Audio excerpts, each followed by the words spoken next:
and today we are going to talk about color. Green, green, green, green. Gold on, let me just pink this up. Yellow, Michael. Orange, you're going to come to the concert this evening. I read about that. There are going to be a lot of purple there. I didn't tell you about this earlier. Well, look, I have to go brown town first, but I'll be white black. Colors. Did you know that the human eye can differentiate 10 million different colors? But what color is a mirror? You might say silver, because mirrors are often illustrated that way, and to be sure they are made out of silver or silvery things like aluminium. But a mirror in reality is whatever color you point it at. In this green room, the mirror is green, and if you look inside a mirror, it becomes you-colored. So said, an object is whatever color it doesn't absorb. These sticky notes are orange because when hit with typical white light, they absorb every other wavelength of visible light, except for orange, which they diffuse into your eyeballs. But a perfect mirror reflects all colors equally. So, in a way, you could say that a mirror is white, except a mirror doesn't reflect colors in the same way that pigment does. A mirror reflects incoming light in a single outgoing direction. Specular reflection, not diffuse.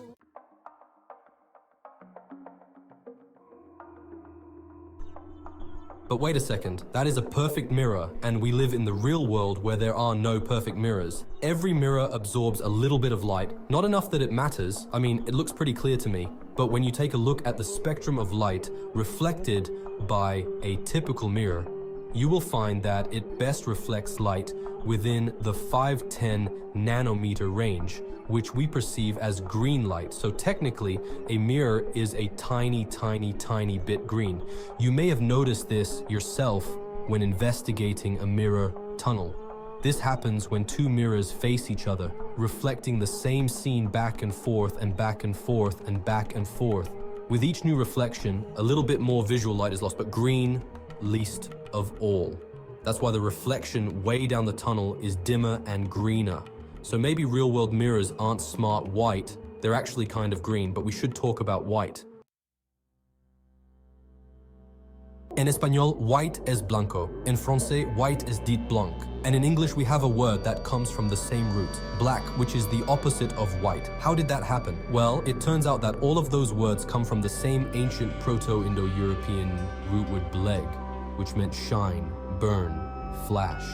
Some languages took it to mean the brightness of the flash white, while others took it to mean what's left behind, the burned black darkness. Tof iu intin.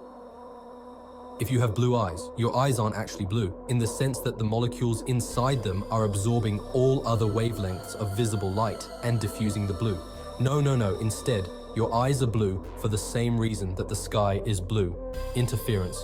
In our sky, light from the sun encounters molecules of air, and because of the size of those molecules, light of longer wavelengths can slip on by, but shorter wavelengths crash into the particles like blue light and scatter, which is why we see blue when we look at the sky away from the sun.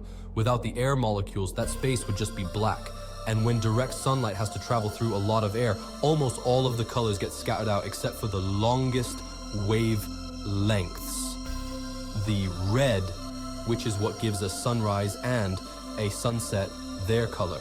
The iris of your eyeball contains a hazy layer where light can be scattered just like the sky. Through a similar but slightly different process, shorter wavelengths are scattered more, making your eyes look blue. Unless, of course, you have some melanin in that iris, in which case your eyes are going to be green, hazel, or brown.